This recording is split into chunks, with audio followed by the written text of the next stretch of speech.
Ada di antara ibu ini yang ayahnya menyetujui pernikahan kalian karena ancaman? Kan nggak ada. Mentang-mentang bapak tuh pistol, terima pak, kalau tidak tembak. Nggak ada. Anak yang dikandung 9 bulan 10 hari, dilahirkan meregang nyawa, robek kulitnya, tiba-tiba diserahkannya ke bapak setelah disekolahkannya. Kalau mak saya sayang sama saya, biasa, orang saya anaknya. Tapi emak ibu menyerahkan ibu kepada seorang polisi. Kuserahkan anakku ini kepada engkau, wahai pak polisi, jagalah dia. Lalu kemudian apa kata polisi itu menjawab? Kalau membeli kapulaga, jangan dicampur dengan jamu. Sedangkan negeri ini aja dia jaga, apalagi kamu. Oh gitulah maka diserahkannya. Yakin ayah ibu dan emak ibu menyerahkan, karena ditengoknya ada keyakinan dan kepercayaan. Nah ini modal yang kedua, bahwa seragam suami, artinya suami itu menjadi nikah karena takdir Allah. Ada doa dan cinta seorang istri. Sebetulnya ini bahasa yang halus. Kalau mau di kasar judulnya bisa dirubah. Di bawah bayang-bayang bayangkari. Cuman kan gak enak sampai 3 kali ulang. Di bawah bayang-bayang bayangkari. Jadi di balik seragam ini, di situ ada 2. Jangan pula dirubah nanti judulnya waktu update status. Apa judul ceramah Ustaz Somad tadi? Di bawah bayang-bayang bayangkari. Bapak yang gagah perkasa di tengah jalan mengatur lalu lintas, menangkap penjahat, mengejar pecandu pengedar narkoba. Sesungguhnya di balik seragam yang gagah perkasa itu ada seorang perempuan yang meneteskan air mata di rumah. Di tengah malam dia bermunajat. Saya heran juga tadi, kalau Tuhan pergi ke Makkah, jangan lupa makan sayur jamur. Sudah lama saya ceramah, baru inilah ada air mancur. Lama saya sudah ceramah, kok ada air mancurnya? Ya. Untungnya Pak Kapolres paham. Dijelaskannya, Ustaz Somad, ini udah tanggal 20 panas katanya. Oh, patutlah didinginkan pakai air. Baru saya tahu, kadang banyak hal saya nggak pula saya tanya kan. Nggak saya tanya ke Pak Waka dengan Pak. Ya, saya kan profesor, saya jaga juga harga diri. Tapi dalam hati saya dari tadi saya sudah tengok. Saya pikir air mancur ece-ece. Saya tengok ada pula ikannya. Apalah tujuan orang ini? Rupanya untuk mendinginkan suasana. Kami bu, laki-laki ini bu, ibu kan nggak pernah mendengar suara laki-laki kan?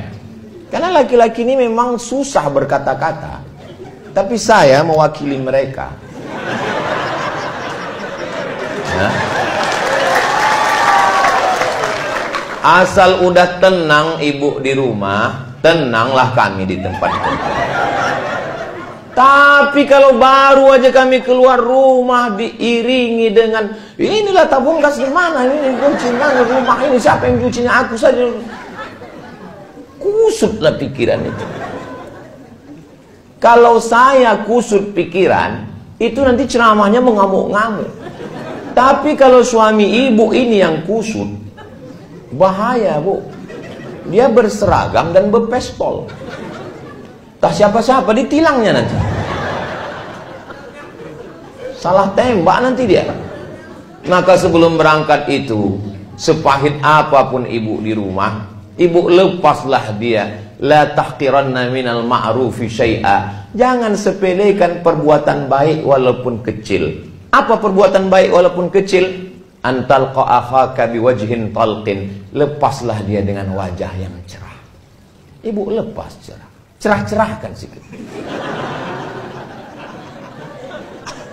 Karena kalau ibu lepas dia dengan jeruk purut dipijak gajah, Bayangkanlah itu macam mana bentuknya jeruk purut itu dijaga aja. Berangkat kau ya bang. Masalah anak kita ini ya macam mana lagi, kita uruslah.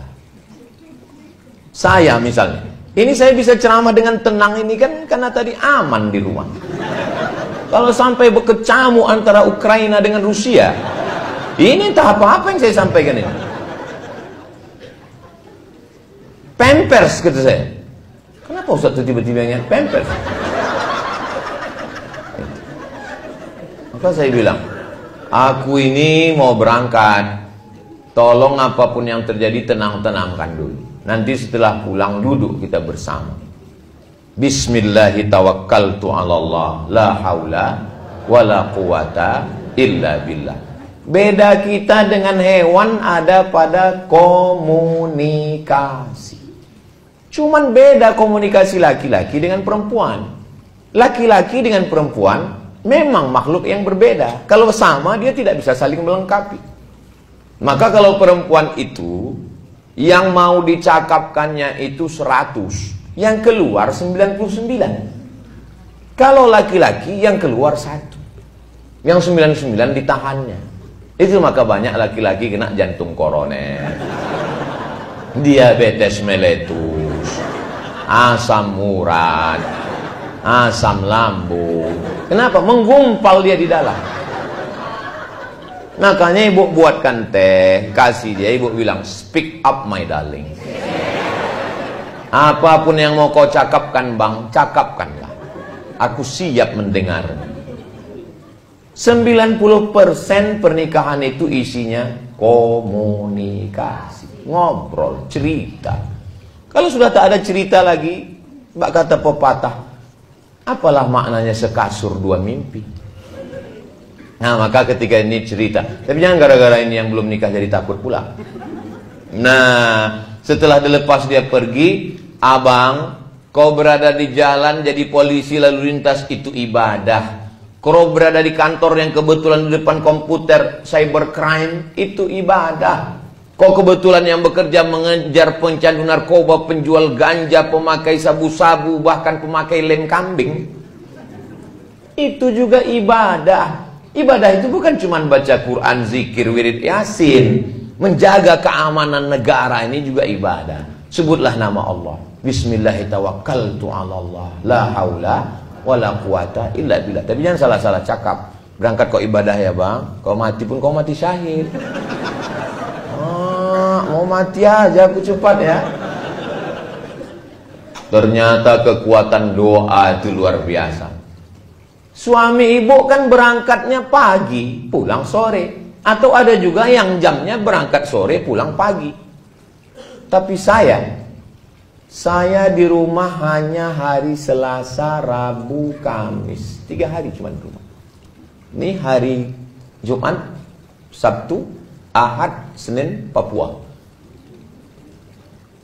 Nanti pulang dari situ, keliling satu provinsi, 1 kali saya datang, 4 hari saya datang. Jumat, Sabtu, Ahad, Senin. Di rumah hari Selasa, hari Rabu, hari Kamis di rumah. Tapi dari awal udah saya bilang supaya dia tak terkejut. Aku di rumah insya Allah hari Selasa, hari Rabu, hari Kamis. Tapi saya kalau sudah di rumah itu memang betul-betul jadi ayah, jadi suami. Jangan ibu bayangkan saya di rumah ustadz. Bukan berarti saya di rumah begini lalu ngomong ke istri saya, ya ayyuhallazina aman. Saya suami. Mana tahu nanti bapak-bapak dari Intel pas lagi ke mall tiba-tiba nampak, siapa nih macam-macam Ustadz Somad? Memang saya lah itu. Macam mana Ustadz bawa istri Ustadz jalan-jalan, bawa Sami, bawa Hazik, bawa Sadim, pakai masker, pakai kacamata hitam, pakai topi pen. Saya tak pakai pengawal, saya nyetir sendiri. Diusir tukang parkir. Ya sana. Ngantri beli makanan. Turun juga saya ke apotik, membeli obat, membeli pembalut. Bukan tidak, semua saya lakukan. Memikul tabung gas saya juga, mengambil air galon saya juga. Bahwa kita ini suami.